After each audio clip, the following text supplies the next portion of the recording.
Welcome to Growing Pains, a show about learning how to grow and scale an organization generally from Series A to Series B, but sometimes from that first little angel investor all the way to Series B. And I'm talking today with David Sobel, who is himself a very accomplished entrepreneur who started an MSP and grew it and grew it and grew it through the Virginia area, and has now sold to a larger company and has been with larger companies from there, but is now running a great podcast, and one of them which is called Hitting It or Killing It. Dave, why don't you tell us a bit about both of those podcasts? Oh, sure. So my flagship show is The Business of Tech, which is a daily news and commentary show focused on the delivery of IT services. I do another show with two other fellow IT guys from the IT services space called Killing It, where we break down big ideas in technology and kind of play with ideas and see what we can reassemble and have a little fun while we're doing it. And I always sort of describe it, if Business of Tech is Sports Center, then Killing It is Pardon the Interruption. Okay, there's something about sitting around the basement talking or something like that It too, right? really is that. There are a lot of good podcasts of guys sitting around talking, and we have one of those too. So let's go back to the earlier stages. What got you to start a company like that? Well, so I started my managed services firm, partly because it was late '90s, early aughts, right? And I'd written a couple of tech startups up and down during the dot-coms, Yeah. and the last one went down in a fiery blaze of glory, and they laid off the entire development staff, of which I was one of the leaders in. And the lesson I walked away was that management gets to keep their jobs.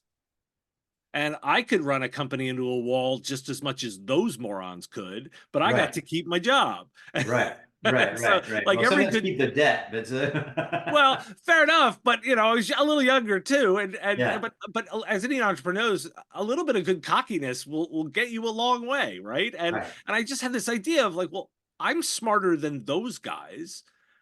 I've got idea, like I can do something with it. And I set out to say I was going to do, I wasn't quite sure what kind of firm I wanted to launch. And I sort of, like a good entrepreneur, you scramble, you figure something out. And I quickly figured, I was like, oh, I could do something in helping organizations with their technology, particularly small and mid-sized organizations. Like I know a lot. I know a ton about this space and the delivery and how it's put together and how to make it work.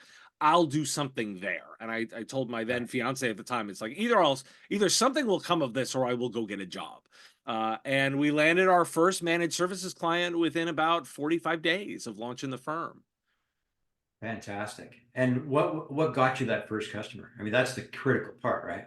Connections, it Okay. was and it's a good pitch combined with connections, right? Is I Right. knew what I wanted to do. I knew the problem that I wanted to solve. I wanted to be more proactive about the way we did IT. And I put it in context, this was 2002, right? Yeah. So Yeah. that's a much newer idea, being proactive about that and using internet-based technology and monitoring technologies to help customers be ahead of problems. And I also knew somebody who was in healthcare who was working with a cancer care facility, Okay. who we connected the dots there and said, this is a really good idea. And he was working on some imaging technology stuff. Well, you need a good network to do that. It was a great partnership. We pitched together. I landed my first deal. Okay. And did you have, like, you're very much a technical founder. Did you have go-to-market support with you to go from there? I mean, one customer, one relationship, were you accounting on referrals from that, or did you actually have a go-to-market strategy that was going to be, this is how we're going to kill it with SEO and Oh, on and I on? wish I could say I was way more organized. And by the way, again, 2002, 2003 timeframe for this. Yeah, yeah, yeah. You're What's not spending a SEO? right. You're not spending a lot of time thinking How about about a SEO. brochure? Right. The strategy was, let's go pound the chambers of commerce and like, Okay. get out in the community and work. We were expecting referrals, but it was around like, let's get out and talk to business owners. Right. I made a reasonably safe assumption that most business owners didn't think a ton about their technology investments and were not particularly organized about it. Again, Hmm. dating myself back in 2002, 2003, that was very much true during that time frame. You Yep. had some computers, you weren't particularly thoughtful and strategic about the way you use that. So it's Hmm. pretty good pitch, and got me in a lot of doors. And then you could have conversations about, let's talk about security, let's talk about backup and data protection, let's talk about monitoring, let's make sure that all the systems are working right, let's make sure your people are getting help like in an organized way. Right. Like it, Right. and it was, those were new ideas that morphed into what we now call managed services. Okay. Okay. And were you in a very competitive environment? Were there a lot of people competing for the same business, or was it you were the guy who knew the shit and hey, talk to Dave, he's really good. Is that how did Can that it work out? can it be both at the same time? Because Yeah. it's I live just outside DC. Right. So Northern Virginia, DC, Maryland were my target areas. This is a pretty tech Yeah. friendly and invest. So there were a lot of technology companies here even then. Hmm. So I never thought that this was not a savvy audience that understood the bits, but at the same time, we were pretty cutting edge in the way we were leveraging and talking about internet technologies. I was using open source technologies to do monitoring and management well before anybody was talking about that. I mean, I eventually replaced it with a commercial product, but it was cobbled together stuff that we put together ourselves Right. that did it. Right. So Okay. I had the combination of like a tech savvy audience at some level, but who where this wasn't a thing that they were doing. So it was good timing for when I launched. Okay. And any vertical specific that you were trying to go after because you started in the healthcare, did you stick in Oh, that? early days were all about anybody with money, uh, Okay. and and on top of that, the basic idea was small and mid-sized companies. Like, and Yeah. particularly, I had this idea of like, well, I'm a small company, right? I'm like one guy starting in his house. Like, you go after like likes like, right? So Right. you talk with other small business owners who feel your pain, who you can empathize with a little. Right? I never had this thought that I was going to go in and deal with a three-letter acronym company, like or three-letter acronym government organization. I was never delusional like that, but it was more the like, let's go after small businesses. It feels like fertile ground. There's lots Yeah. of them, right? There's Yeah. always lots of them, and so it felt like a really good place to start, and thus I spent a good portion of my career now thinking about smaller companies. And so that's an interesting spot because it's a great place to start because it's a soft belly, but it's hard to scale because they're so individualized and you can't it's hard to find the pattern recognition that can get you to a scale. I mean, that Peter Thiel book, 0 to 1, always talks about the black hole of the middle. There's the individual deals and then there's the big enterprise deals, but in the middle, the SME business is the hardest one to penetrate at scale. Yeah, isn't it great? Like it's Yeah. like well, because by the way, like too many people, like this is one of my like things that I always get hung up on is the moment anybody brings in scale, it's like, well, yeah, okay, but you've also just like eliminated a huge portion of the business by worrying about perfection of scale. Right? Mm, What you just said is just like you say, well, at the big end, you've got this scale, and then and then there's this big bit in the middle. And I'll smile and go, yeah, it's a big bit in the middle, everybody. huge There's bit. a lot of money in there. And and if you but you're eliminating it by saying, well, it doesn't perfectly allow scalability. Yeah, Yeah, but I can build a really, really healthy business in there. with a big Uh, chunk. right, within that big chunk. I don't have to be like massively scalable to build a Right. really high value business with good margins and good like economics, good basic economics in that middle bit. That's why a lot of people do it. Right, right. I guess where I was going is that the um like a how would I say it? And I get what you're saying. I mean, it is the massive middle. Like 90, like in IT services, 97% is in that SME space, right? Yep, right, It's just exactly. huge. It's huge. Uh, and And and and we're kind of in the same boat. There's the Upwork crowd that wants just a gig worker who's just doing a front end or a website, and then there's the CGIs and the Capgeminis and the Deloittes that are doing the big digital transformation. And in the middle, everybody who needs outsourcing, they don't know where to start and where to go. And there's all these middle ground right. boutiques that are trying to get that business, and they're just noise in an inbox. And this is I where I see what think you're it does. saying. Yeah, this is where I think it does get interesting because I pick on the scalable phrase because it gets the thinking going. We like Right. against, but what I also will focus on is good process implementation Yes. builds scalable businesses, right? But in Right. in a kind of very traditional way of thinking about it. I think about, because most, particularly technology firms lately, always talk about hockey stick growth, right? Right. And they assume hockey stick growth because that's what we're chasing in scalability. And I go, Yep. yeah, I can actually build a hockey stick business without having to do what you're doing. And the way that I do that is I build a good core business where Yeah. I'm trying to be engaged with my customers on a monthly recurring basis with services. Right. If I'm really good at retention by being good at delivering the service, I build a yearly cohort every single year that stacks on top of one another. And that Okay. stacking process starts creating the hockey stick. The Because by cohort of customers that are similar business and similar that issues, have or no, that has simply stayed with me based on the when they started with me. okay. Okay. And that's interesting. Like that's the bit that you think about is like my after say 7 years of running a business, I have Right. customers that have been with me since year one, and then I Yeah. stack on top of them the ones from year two, and then the Right. ones from year three, and then the ones from year four, and then all of a sudden, well, funny, that looks like a hockey stick in terms of the way that Yeah. I've stacked my bid. Now it takes me longer to get there, right, Right. than somebody that's doing it. But by the way, it's incredibly stable. Like it's a Right. really stable business where I'm engaging with a lot of people very systematically. So a highly, it's really a slow growth services business where people talk about scale, especially in venture, is CAC over LTV and a formulaic view of how much marketing I'm going to throw in is going to get me how much customers, and I'm going to scale my revenue, my top line. They forget about churn.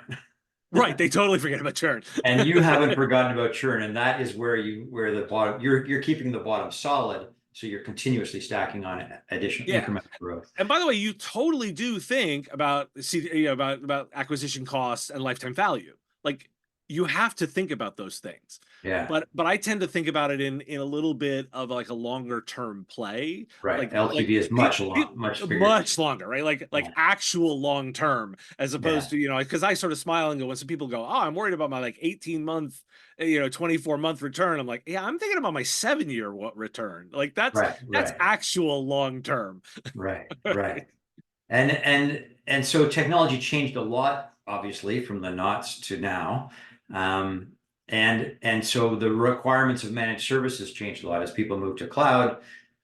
Your security practices had to change. Everything's had to change. What did you do to stay ahead of the curve? Well, so the trick there is to divorce process a little bit from technology. Okay. Everyone likes to talk about like that it's changed, so much has changed. But you know what really hasn't changed? And customers are really confused. They don't really know what they need. They need somebody to help them. And if you're good at helping them through the process, then they will keep buying from you. Right. Well, that's your core value is the helping, the advising, Okay. the I'm there for you. I help with budget planning. I help with, strategic thinking. I help link technology back to revenue. Like I Yeah. help link technology back to say cost reduction or top line revenue, or even just make sure that we're a moderate portion of the SG&A budget. Like by Yeah. linking technology to the business, that's your core value. Yeah. And yeah, the technology we use may change, but by the way, like you could really see it coming. Like it Right. we talked about Yeah. like cloud was apparent in '07. Yeah. Like, Oh, oh yeah, well, yeah, we're yeah. gonna right, we're gonna move this way. But most customers, like, we're still talking about cloud conversions in 2024. Yeah. Oh, I know. We got lots of time here, everybody. Like everybody Well, thinks everybody thinks this goes so much faster than it does in an actual rollout time frame. Like, I mean, don't get me wrong, I'm totally into AI, and I think there's a bunch of stuff that's going to happen. But mass adoption, oh, years away. Right now, the value is in literally helping customers make decisions about like what their ethical framework is going to be and how they're like what their data management practice is going to be. Like if you spend time there right now, you're making really great investments to help customers over the next couple of years. data management practices for a small and medium-sized business. Yeah, Yeah. absolutely.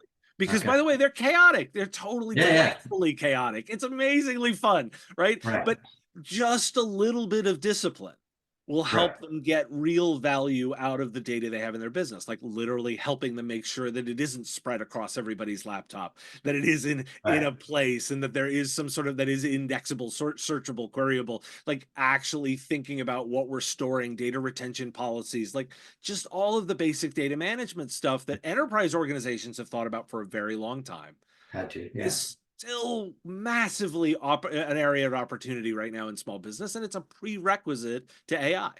Right. Right. Right. And so are you finding yourself, oh, I guess, are you in the business still, by the way? No, so I sold that business. I worked for a couple Yeah. software vendors to those businesses. So we sold software to managed services providers. Yeah. And my mission there was to help those businesses grow, because we knew that if they grew, they bought more software to serve customers. So the Right. better I could do at training them to run the businesses, to run a managed services practice, the more software they would consume. And that was my job. And then I left Okay. those roles about 5 years ago to launch my media company. And now I literally spend my time doing just what we were talking about, which is advising managed services providers and IT services companies through a daily news podcast of what things are important to them, what technology and announcements are important, and at some level, what isn't. Okay. Okay. And a lot of that has been, I noticed in the job descriptions in your LinkedIn profile, it was really a lot about building community in those roles and building channels. Yes. Now, was that your own direction, or was that something that was directed to you and you loved it?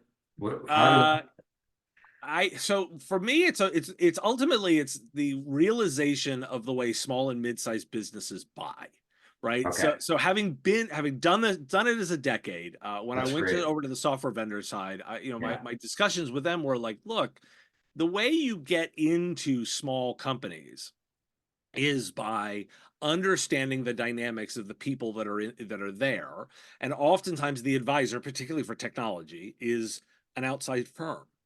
right. But it is much more like a community collection of people that you have to do a good job of influencing. Like we'd almost call it now influencing marketing, right? Like it would be the way that we think about it now. But it's Yeah, yeah, yeah. community driven marketing too. It's all these new phrases for the same idea, and you have to influence the influencers. Right. And so my role was around making sure to help influence the influencers to get the directions that we wanted them to take. Okay. So no longer going to the Chamber of Commerce to get the sale.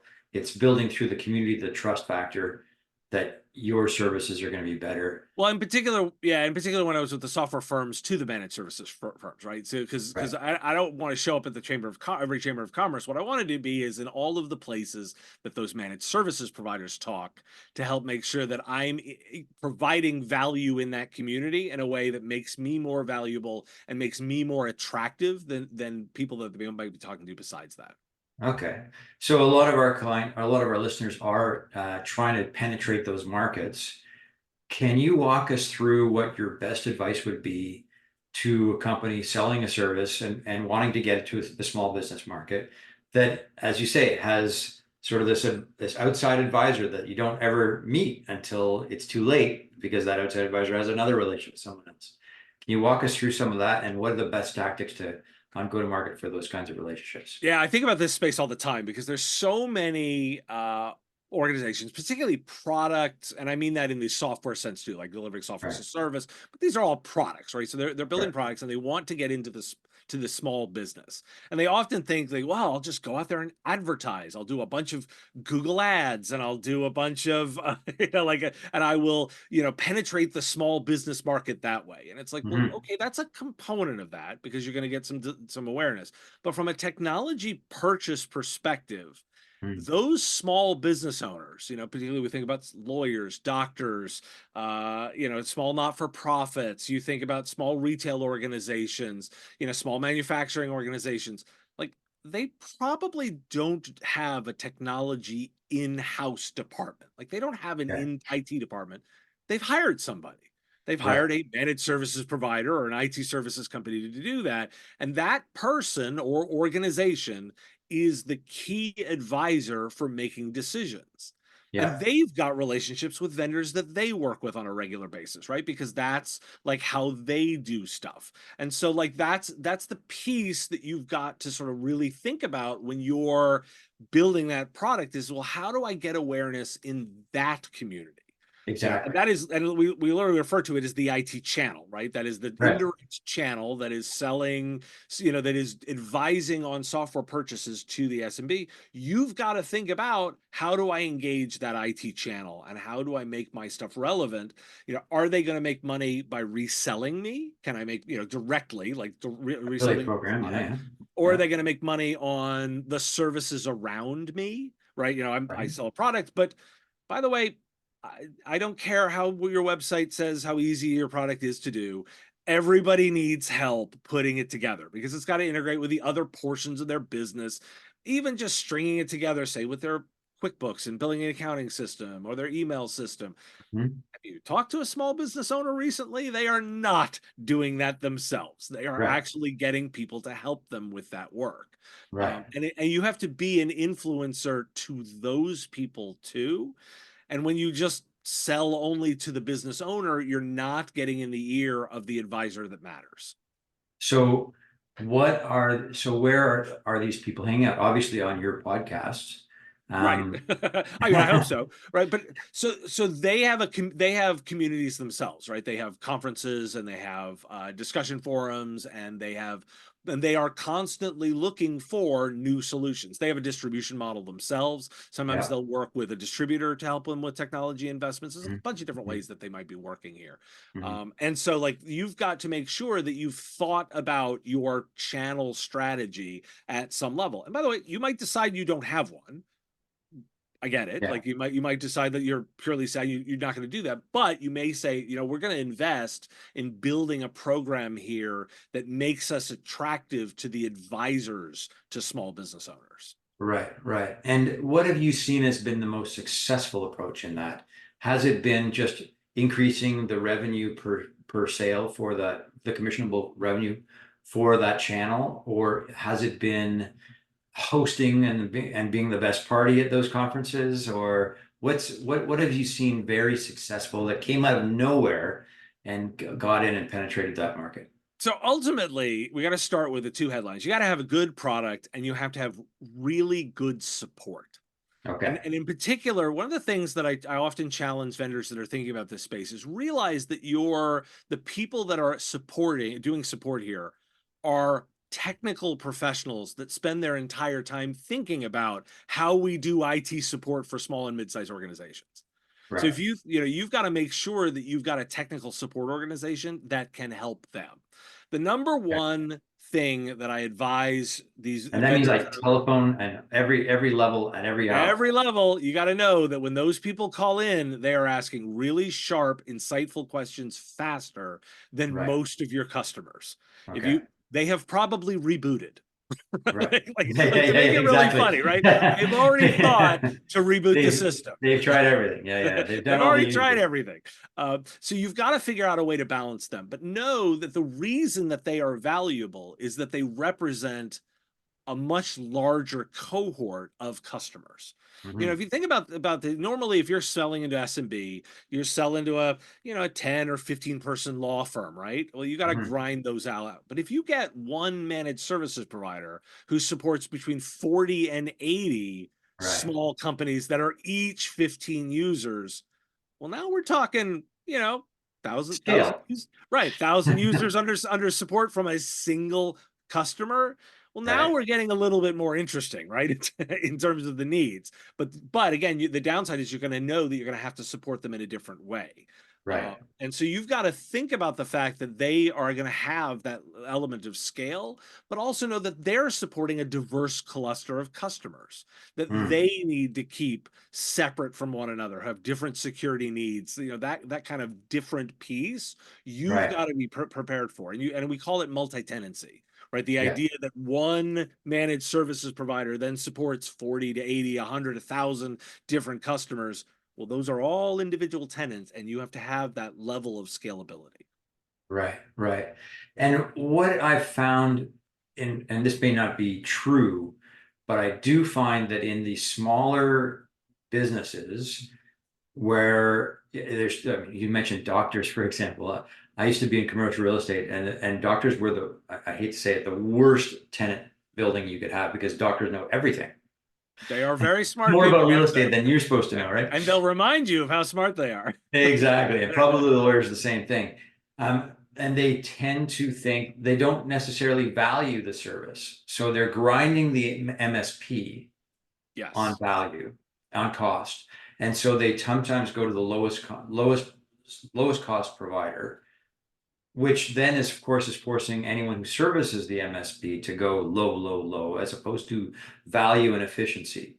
Can you talk a bit about what you feel, what your feelings are around that, and how to work around it or to just work with it more efficiently?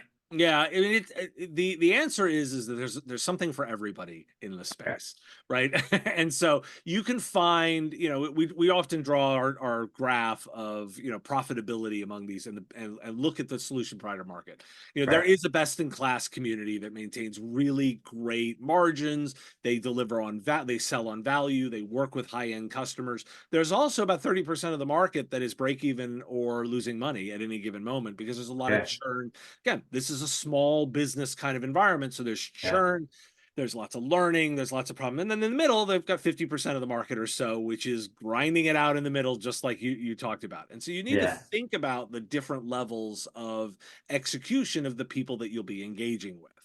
Right. Obviously there are going to be some that maintain a high level of service and high margins, and you can play just in that space. Or you may say, what, we're going to do a bit of a volume game. We're going to make sure that we're accessible to everybody, and we're going to understand that grind, and we're going Mm. to make sure that we fit well in the way that they do business too, where potentially there is more pressure under margin.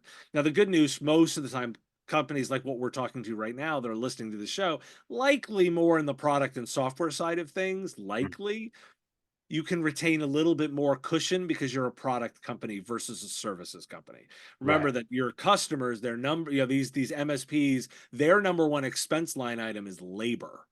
Yes. Not not it is labor by far. It isn't 100%. the same kind of expense line items that you may have in a product organization.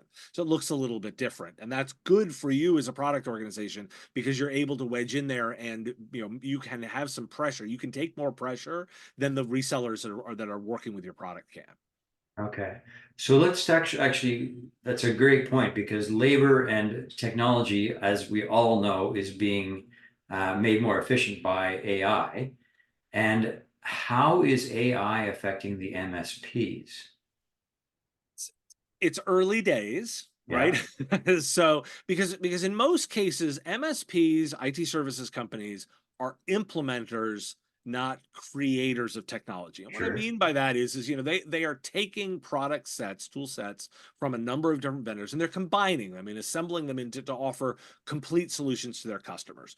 Most of what's happening in AI right now is being built and integrated into products. So we're a little Hmm. downstream from the implementers because we're Right. still kind of building all the stuff, and only the really large companies are at the position of actually doing rollouts. I talk about Microsoft and their Copilot product all the time, Yeah, right? That's being rolled out, but even that's pretty early days, right? Like it's yeah, still a yeah. lot of people figuring it out. We've got a lot of people figuring out how to do something with it versus Okay. like having locked and loaded on what solutions it's solving.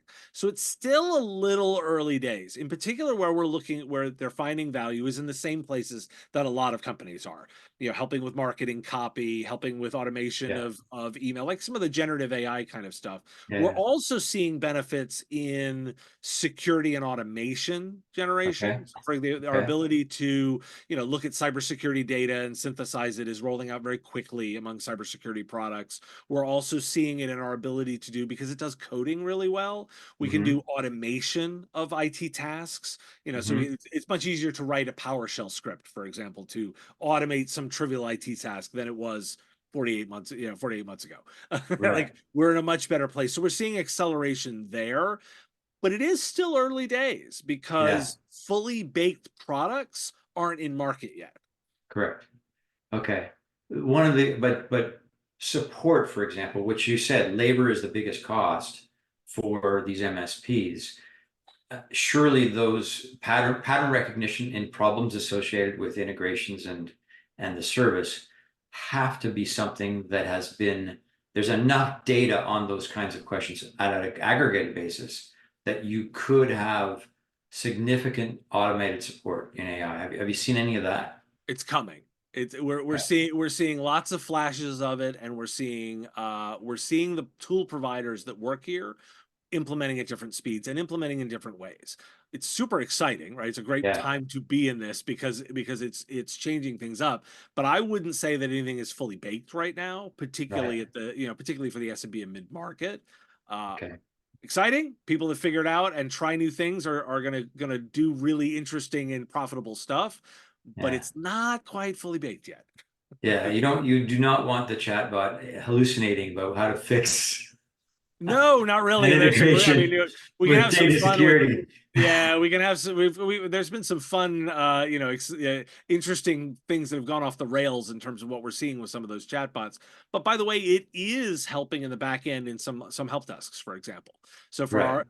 we can give it to engineers, and we can say, on a small help desk, and we can say, hey, use the chatbot to help with your diagnostics because it will help point you at ideas. Use, to point a generative, chatbot at manual documentation, and be able to synthesize answers a little bit better, pointing it at our Right. knowledge bases and saying, hey, I'm having this problem. What does this look like? And it can do a good job of helping engineers move a little bit faster. We're seeing stuff like that, but it is still, I would still say it's early days. Okay. Okay.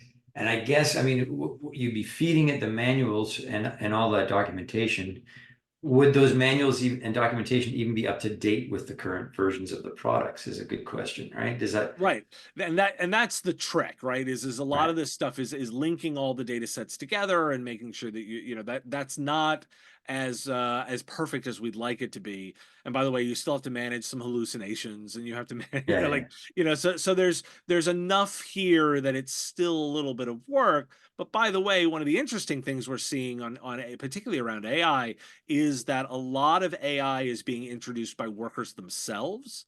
okay, And so a lot of managed services providers are working with their clients right now to combat what we call shadow IT, which is okay, this idea of IT that's implemented by the staff without true blessing from management and and their policies. And AI has done a really nice job of accelerating that process because now there's a lot of AI tools that are also being used by workers that are trying to accelerate their work. hmm, Isn't quite ready or doesn't necessarily have all the security that we want in place, or we haven't thought about data security. Like, there's all these open questions. So there's a lot of need right now for managed services providers to help with this accelerated shadow IT. interesting. As thought leadership in terms of that area, yeah, yeah, Yeah, and stuff we can do to monitor that and do a better job of helping small business owners understand what technology is being used in their environment. That's mhm. another area where managed services providers are leaning in. Gotcha, gotcha. And are you seeing, I mean, it's because of what you just said, it being in early stages in terms of implementation and success rates, still to be proven out. But are you seeing, but the market expectation of the impact of AI on business operations is now, hitting that stratosphere level Oh, it's pretty where, significant. It's pretty significant, but the trick is the time frames, right? So we're not talking about it massive in 2024. We're talking about acceleration in 2025 with big impacts in 26 and 27. right? See my earlier statements about cloud moved slower than we thought. Yeah. This No, this is exactly. That's where I was going to. Exactly where I yeah, was going to. So, I mean, there's still digital transformation. There's still on-prem servers that are being transferred into the cloud. right, exactly. So we're just at 2024, everyone in IT thought it was going to happen in 2006. So AI, same thing. Market expectation. This is going to save me so much money. I won't need, and this is where the next question is: are there cost pressures from clients starting to say, hey, you don't need to be so expensive because you don't need as many people because of AI helping you. Why aren't you transferring that savings into my operations? And they're way ahead of where it's actually at. Are you seeing that? yeah, particularly in cloud, right? We're seeing a lot of back pressure on cloud. Okay. I say this with love of being a technologist. We Yeah. always promise faster, cheaper, and cheaper is never what we actually deliver. Right. IT spend has gone up very reliably every single year as long as I've been doing this, and I'm Yes. confident it extends further back. All right. Yeah. Yeah. IT spend always goes up. We always find a way to spend all of the customers' money and do more, right? It's just a reality of this. And so there has been some pushback recently, particularly around cloud, to say, hey, my cloud bill keeps going up. Right. My cloud bill keeps getting more and more, keeps getting higher. So I'm expecting, this will play out where you've got to be doing a better job. And this is the advice we're giving managed services providers. You got to be doing a better job of linking technology spend back to business outcomes, being able to Hmm. show that, look, for every dollar you spend, you're getting a buck 25 back. Like Okay. that kind of One to spend. 25. Well, I'm using that as That's a a big. right. If you can achieve those numbers, you're doing really well. I have Yeah. a model that I talk about with people that call it my good, better, best model Yep. of linking back. It's good to just be an SG&A, right? Like you, everybody knows they need technology, right? You got to Right. have some computers, Right. right? You can't be a modern business without this stuff. You do a good job, you deliver service and a high value service, and you live in SG&A and a P&L. Life is okay, right? Life is Yeah. good. Yeah. Better is when we do a good job of helping with cost reduction. When we can Okay. actually show the technology investment helps reduce some of my costs. And in particular, if I can do it in costs of goods sold, like directly on the things that we're outselling for that customers, our Yeah. customers are Yeah. selling to Logistics, their, whatever. Yeah. yeah, we can do good. The best is when we can tie it to revenue. Like, so for Yeah. example, when you can actually show, say, a not for profit, you can say, hey, through this technology investment, you are now doing 25% more membership acquisitions in your association than you were previously. That 25% increase that can be directly tied back to technology at a revenue level, Hmm. that's best. We love that. Yeah. Right. And so so the better you are at doing that process of tying back to a profit and loss statement, the better you'll do. Right. Which means you really have to be integrated as a partner into the business. Very much so. I mean, Yeah. very much so. And oftentimes the best managed services providers are sitting at the table. Like they are part of the management team, just an Right. outsourced piece. They're helping control budgets.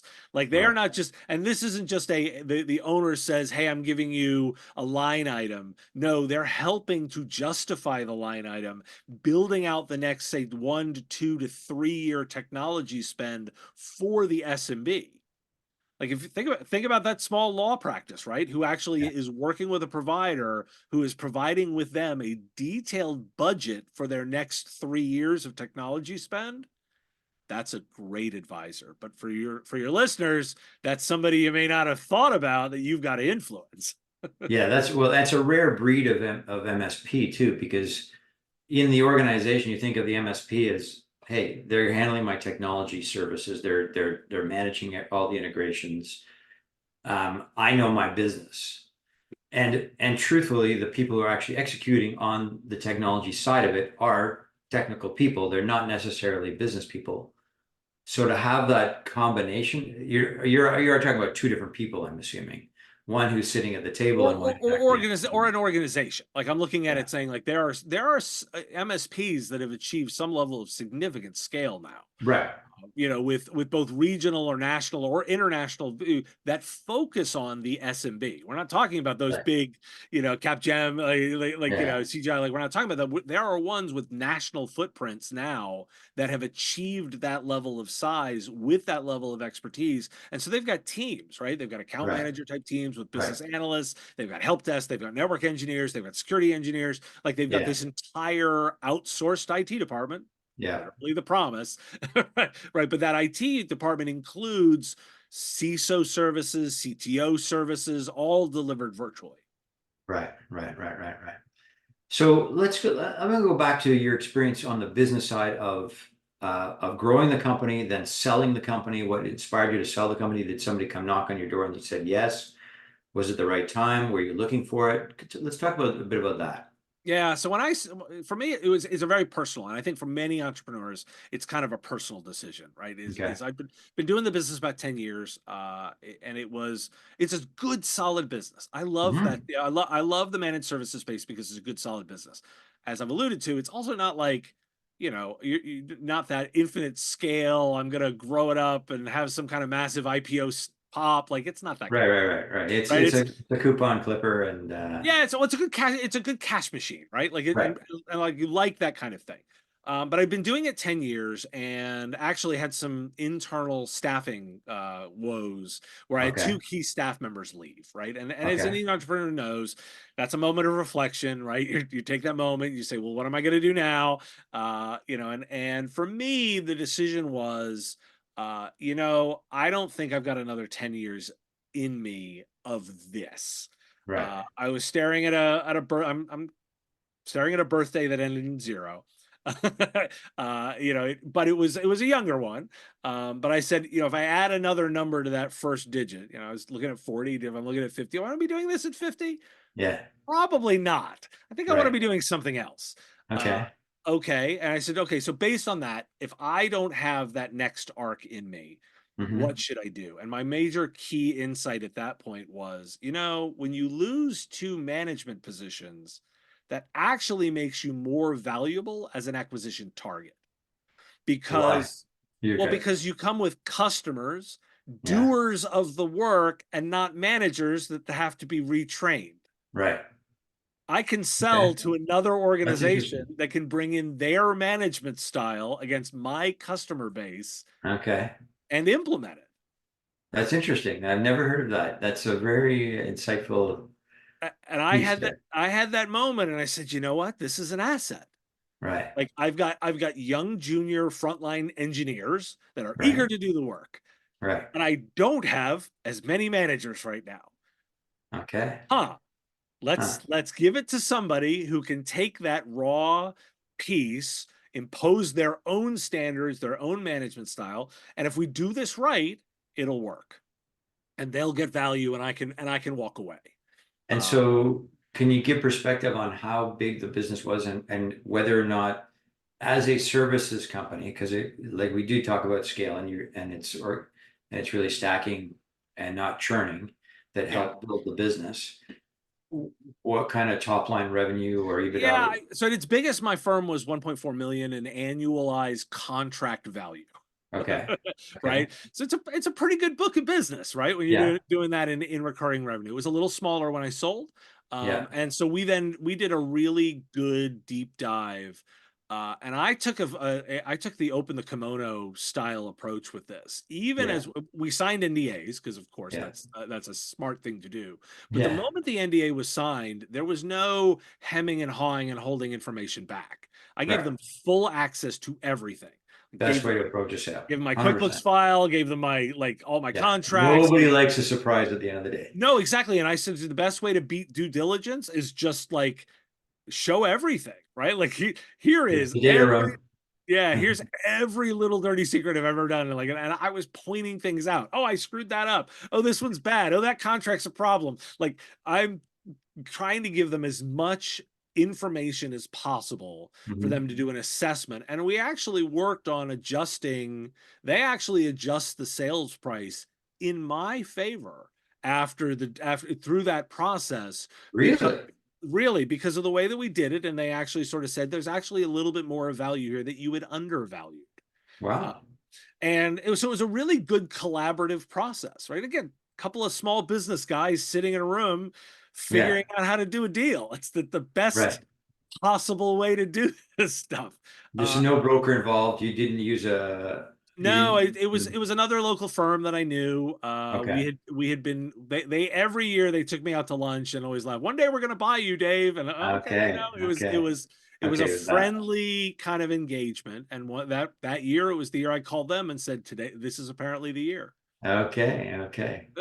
And and did you have a sense of EBIT of multiples that were current markets for? for Yeah, you? I had done my due diligence to get a sense of that. It was a healthy multiple on EBITDA, and we did the deal on EBITDA.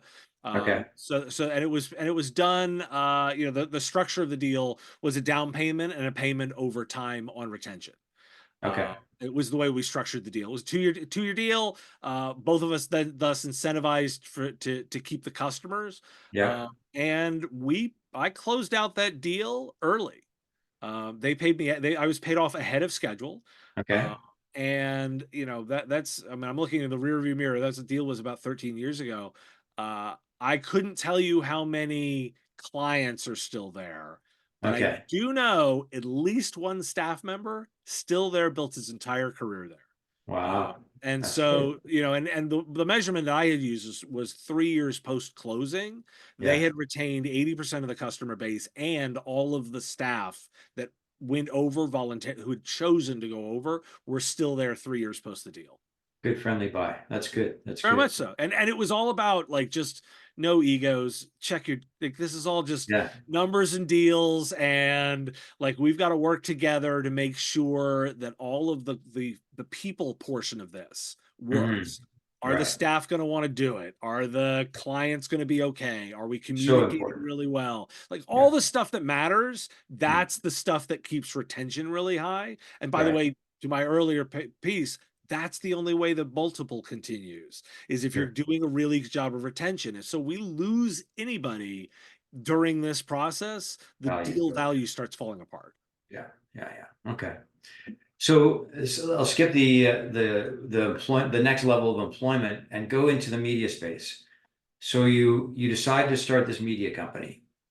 Yep. You start everything. Every media company starts off as a one-man show sitting in his basement making podcasts, right? And I'm still in my basement making podcasts. Although I've got more. But your audience is growing massively. So why media and not more, leadership in the space and, a job in the space where you'd be handsomely paid for that? Because media is a hard thing to start building a revenue base from. Maybe I'm a little crazy. So it's so putting in the head is 2019, right? Yeah, And I looked at the media space covering managed services and IT services. And I right, said, like, and I kind of draw this triangle and I would say, like, well, look, the business press is like allergic to services. They love right. Silicon Valley. They love big True. It's very companies. They true, love actually. Yeah, IPOs, yeah. right? They're like allergic to services. Nobody ever wants to talk about services. Yeah, Well, yeah, yeah, yeah. the tech press is like the same way. They're like allergic to services, right? It's Sure. and then I looked at the players that are in my space. I said the one insight for me was, wow, they're kind of doing new media badly. Like Right, none of them were doing YouTube. None of them were doing a good podcast. Like all like it was I didn't think I thought maybe it's just again my ego came out like when I was younger again. It's just like I can do a better job than those guys. Like yeah, I think I've got a more interesting version of a voice and a perspective on this that I can deliver some real aggregation value. Like I think my big value to my listeners is I take all this news, I aggregate it out for them, and then I layer on informed perspective. gotcha. And even if you completely disagree with me, you get value of the aggregation, right? Right, It's so, right. and then you get a perspective to at least inform your own decision because, and I Right. know that like, there's a million ways to solve the problem, so I don't have to be right. I just have to like be directionally right. So you're like the G2 of managed services. Well, that was kind of the idea Yeah, was looking at that. And I said, I also know that the value of the audience is very high. These are right, technology buyers, like these are technology influencers. It's right. very difficult for people to get their message to those people. Sure. Yeah, yeah, yeah. Well, I could put ads in my show. Like Right. it was the like, well, I could do that, right? Like I could, and if I grow the audience, and if I really respect the audience, and if I really think every single day, like, am I delivering something of good value to them that they'll spend 7 to 10 minutes listening to a show, and probably I know they all listen at 1.5, so it's maybe 5 minutes, right? Like, like, can I deliver enough value that they'll keep doing that? And I was like, yeah, I bet I can. And to your point, like, how can I get a more interesting reach, like thought leadership wise? Well, this is like almost the best way to get a long-standing, really good, valuable reach is do Right. it this way independently. And it was very much a long-term play. I said, yeah, it's probably going to be really rough the first 2 or 3 years. But I bet in the end, I'll be a voice people listen to. And I'm confident that'll have better long-term value. Like I can Right. continue to be relevant over the course of my career with a more respected voice if I do this. And by the way, then the pandemic hit and a bunch of marketing dollars needed a place to go. Ah, okay. So we're all trapped in our houses, And the but there's voice, still all this technology marketing spend, and people want to get their message out even more so, yeah. even more so. Well, now I have the number one podcast and YouTube channel in the IT services space Perfect. because, right. And so you always have to acknowledge there's a little bit of luck, right? Your right time, the timing was really good. That's good. That's good. Well, the right person in the right place. I mean, you've got a great personality for podcasting, Well, thank you. and you've definitely got the experience. So what would you say? I mean, congratulations, fifth anniversary this year. Yes, it'll be 5 years in October. All right. And what are you going to do to celebrate the fifth anniversary? More podcasts. I think honestly, it'll end up being a bit of an acknowledgement of the audience. I should cross 1 million downloads before the anniversary. So that's kind of the like, and we've crossed it over on the YouTube side already. 1 million views already on the YouTube side, and not Excellent. right there on the audio side. So it should happen. And I think that'll be the big moment acknowledgement. And it's all due to the audience. Like it's all just the fact that they're here listening. Well, it helps. It helps. You've got a great moderator and great information. So congratulations, Dave. A massive accomplishment Well, and thank a you. massive transition. You know what? Be a little disruptive sometimes. You shake up your own life a little bit, you can have an awful lot of fun. And any entrepreneur knows that, right? Like sometimes you just have to be willing to take the jump Yeah. and know that you just gotta go for it and keep iterating. Like, I listen back to my first shows and I don't sound so great, and they're not quite so insightful. Yeah. Practice does make perfect. You do a couple thousand shows and you get good at it eventually. Right, right. And that's the question, I guess. How, I mean, you're an expert in the show. You've been an expert in MSP. You have a nice combination of the two. But everybody's going podcasting right now, right? So you've got a massive long tail. I mean, if you're not TikTok, you're podcast. Fair, Depending fair. on age, Right. depending on age group. So what are the biggest lessons you learn in podcasting for growing a business that you can help our listeners with? So the know your audience. Like I think number one thing is really, really think about your audience. There's 1 million podcasts, right? And most of them don't do very well because they don't know who they want to talk to and what they want to talk about. Right. Right. It's like two guys go like, hey, I'm gonna do like a podcast, and then me and my buddy are funny and we'll just talk. Yeah. And it's like, well, what value? I mean, I can Right. be super specific about who my podcast is. Mm. My podcast is targeted to generally people in the US and Canada who are interested in the delivery of IT services and managed services, ideally run one of those organizations or are related to those functions. I do think there's some value in what I do for internal IT and for small business owners, Sure. but my 100%. focus is the technology Is deliver organizations. yeah. I happen to know the demographics of them, that they tend to be 50 something white males, like as a general rule. But I'll also say Not that, Indians.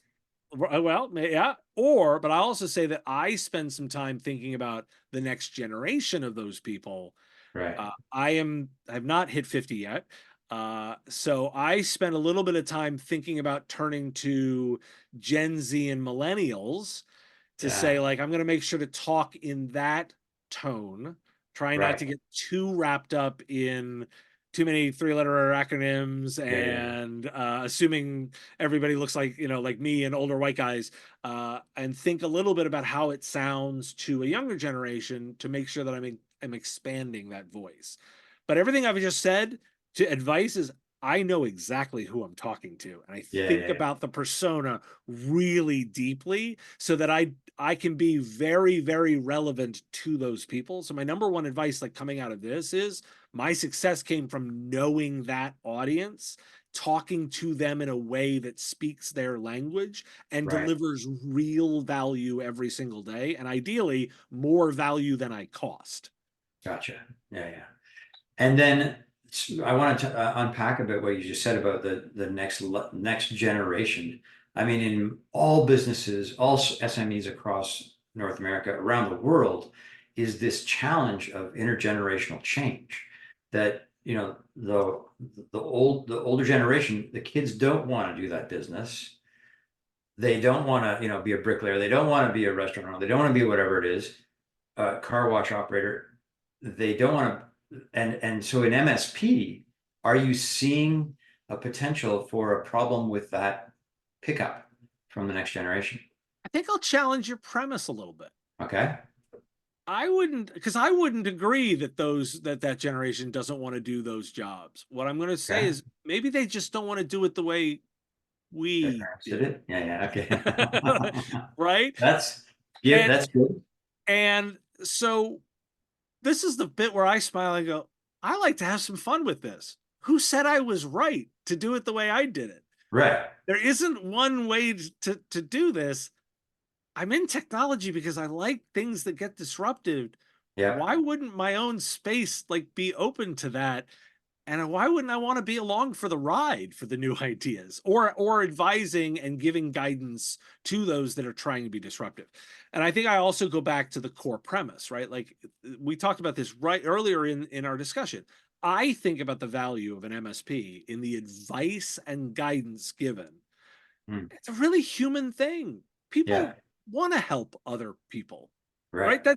That problem is really key. And the young Right. people actually want to help almost more. Like they're more mission driven in some ways than a lot of other people. And so if you focus on what the mission is and you Mm. help them do that, they're going to come up with new creative ways to do it and outdream me in terms of the way this might be done, but the Right. core mission hasn't changed. The way Fair they enough. execute it on might not. And we could even pick on some of those other industries and say, like, I don't think restaurants are going away. I don't think car No, no, washes are going restaurants are away. going away Right. for sure. I think they may come up with new, cool, interesting ideas. And I guess I look at it and say, I don't want to be the curmudgeon shaking my fist at the cloud.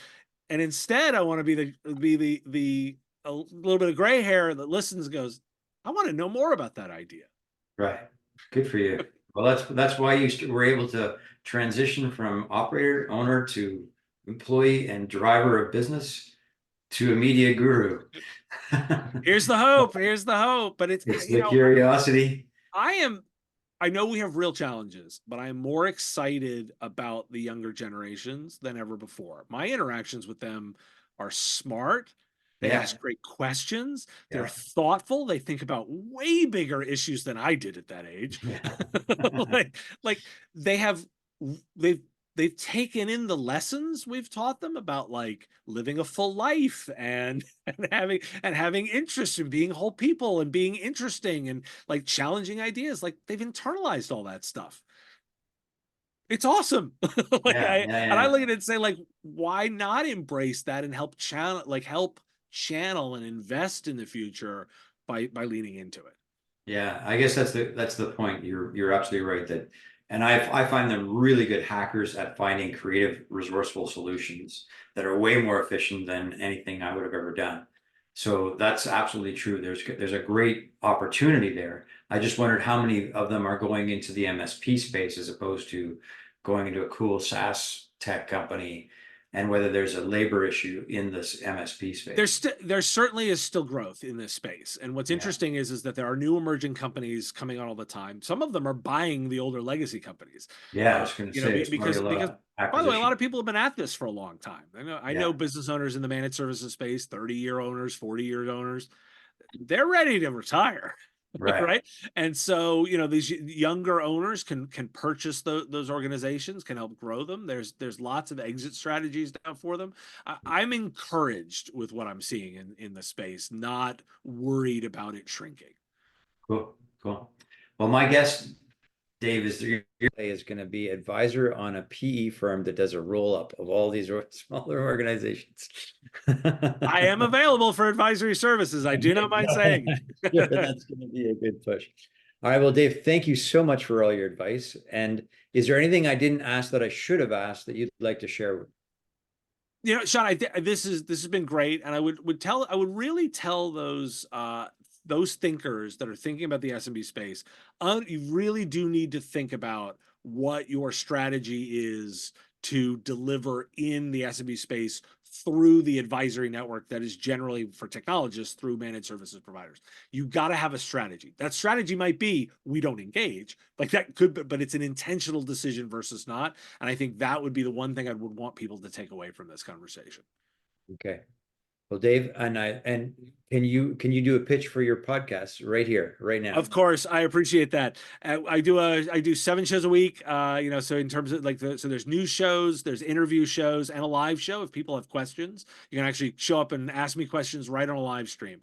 All the links to everything I do are at businessof.tech. There's a big blue subscribe button to follow on your podcast platform of choice. That is the most helpful thing that people can do that are interested in learning more. Is just follow the podcast and pick and choose the episodes you want to listen to. Dave, you can count me as a new listener too. Oh, thanks, Thanks, John. This has been great. and have a great day.